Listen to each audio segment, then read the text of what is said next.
Chapter 16. The next few days twisted themselves into a knot of joy and terror, and the knot sat in the pit of Chengli's stomach. He first rode in joy because he was free, and he had his princess.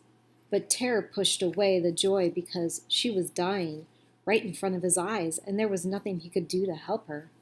Her arm burned red and angry. The wound reeked with ugly green slime, and fever racked her body. Sometimes she knew who he was, but mostly she lay slumped across the horse's neck, and Chengli hung on to her so she wouldn't fall off. Thoughts in his head changed with the rhythm of the horse's progress down the mountain. He knew that Master Feng's caravan should still be in Kashgar. They would be watching the high western mountains, waiting for the snow to melt and the trail to open. Chengli knew he could reach Kashgar if he kept going with the sun coming up on his left and going down on his right. Mei Ling, he said as he tried to keep her awake on the ride.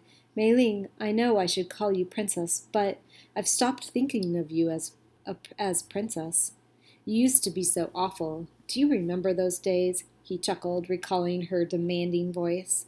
She made no sign of hearing him. He wondered if she heard anything in that feverish state. They rode along with nothing in sight but endless ridges and stretches of forest that gradually gave way to slopes as barren and brown as the desert below. Chengli talked, hoping she could hear. I started out to rescue you because I felt guilty.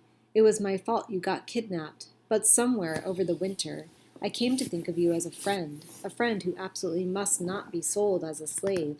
Now I've found you. Please, oh please, he murmured, as he rubbed her back and pushed the damp hair from her face. Please don't die. As the wish escaped his lips, he stopped the horse.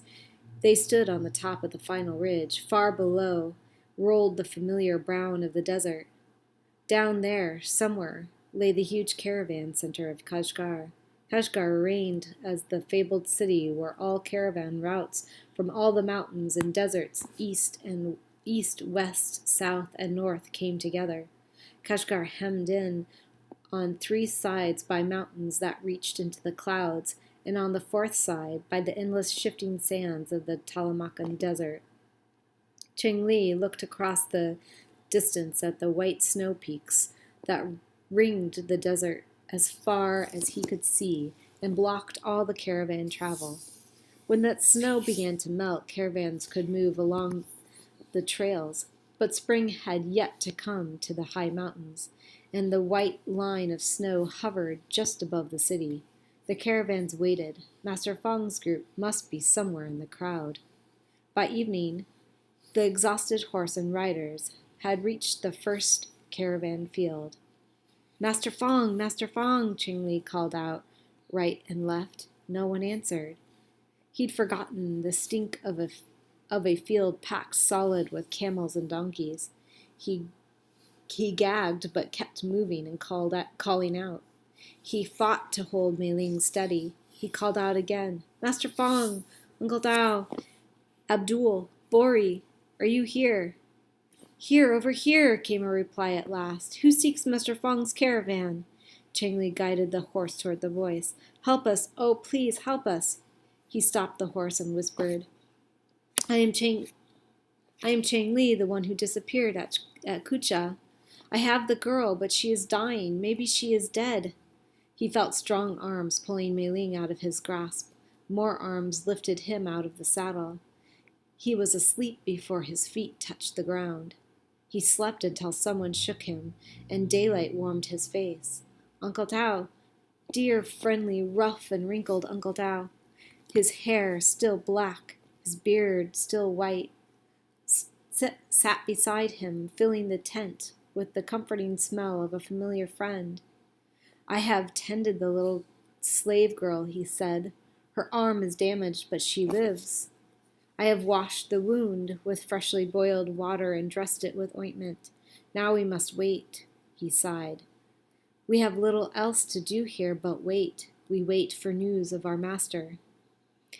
Is it true he has vanished? Chengli asked. True indeed.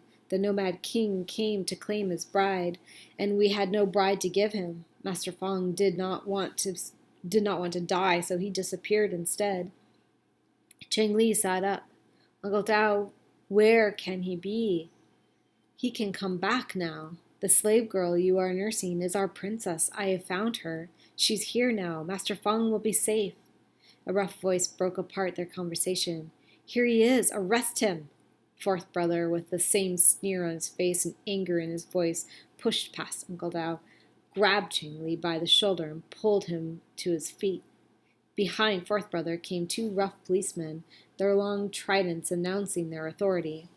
He crept in last night in the dark, fourth brother said to the police, hoping I wouldn't notice. He's the one you want. I saw him right off from Kucha with the stolen horse and the imperial princess. Arrest him. That's not true, Chengli coughed in his exhaustion, but the men held him fast. He glanced in disbelief at fourth brother, and then whispered to Uncle Tao, take care of the girl. I'll be right back. But he didn't come back. Instead, he sat huddled against the wall of a dark, damp cell and tried to figure out where things had gone wrong. He got up and banged his fists against the door of his cell, yelled out his innocence. No one came. No one listened. He sat alone in the nearly complete darkness of a dirt cell. Footsteps sounded in the outer corridor. They stopped outside his cell door. Get up, boy, a voice ordered. The magistrate Judge Yen will see you now. The guard yanked open the cell door, pulled Chengli to his feet, and walked him down a narrow passageway and out across a courtyard. Sunlight glared against his face. He walked with his head down and his eyes nearly closed against the bright light of the sun. This was not the way the son of Inspector Chow should be meeting the magistrate, the man who held the power of life and death in his decisions. Boy, the magistrate, Judge Yen, said when Chengli knelt before him, you are charged with a terrible crime. Another has accused you. You must hear what he has said and verify the accuracy of the writing by putting your thumbprint on this document board. The judge picked up a paper and slowly read the accusation. Chengli noticed that his voice, although severe, was not unkind. It gave him hope. Chengli listened carefully to the report, even though he knew already what fourth brother had said. Most honorable judge, may I speak? Speak, the judge answered. That report is not accurate, Chengli said softly, keeping his head down, talking into the floor. I cannot sign. He cleared his throat and tried again. I did not steal the princess. Bandits kidnapped her. I chased after her and searched for her for months all across the high mountains. With the Kazka's help, I found her and rescued her. But, he continued, there is no one here to tell you my story is true. If the princess lives, she will tell you. But she is dying. She is with Master Feng's caravan. There is no one else who can speak for you? Asked the magistrate. No one. My father, Inspector Chow, would speak for me, but he has left this world for the world of our ancestors. Chengli felt at the punch of that carried a piece of jade. Felt at the pouch that he carried the piece of jade. The judge's eyes grew round with astonishment. What is this mention of Inspector Chow? He asked. He is my father, answered Chengli. You lie, thundered the judge. You come here, a filthy, ragged slave, a camel driver, and expect me to believe you were born to one of our most learned and wise inspectors. Your crime is compounded by your arrogance. Return to your cell. Please, Your Excellency, begged Chengli. I lost my father to bandits, and my mother to illness. I grew up in the silk merchant's business in Chang'an. It was my choice to come back to the desert to learn of my father, and that's all true. Chengli sank exhausted into the floor and waited. You expect me to believe that? Asked the judge. Just because you share the same family name as Chow does not prove you're his son. Chengli rubbed the jade at his side, remembering the coolness it had given him the first time he held it, and decided he must take a chance. I have only this piece of broken jade that I am told once belonged to my father. He took out the talisman and handed it to the judge. I do not know of its importance, but it is all I have. The judge inhaled and then whispered, I know that jade. Chengli stiffened with surprise and waited. There is more to the story than one piece of broken jade, continued the judge. But since you kneel here before me, awaiting a trial of life or death, I will keep silent until we work through the trial. If you live, we will speak more of this matter. If you die, you will not care about one piece of broken jade. Judge Yen stood and drew in a long, slow breath. To prepare for a life and death trial, I must spend 3 days reviewing the case without eating meat or listening to music. I must consider my thoughts and the wisdom of the heavens. I must listen to the spirits for guidance.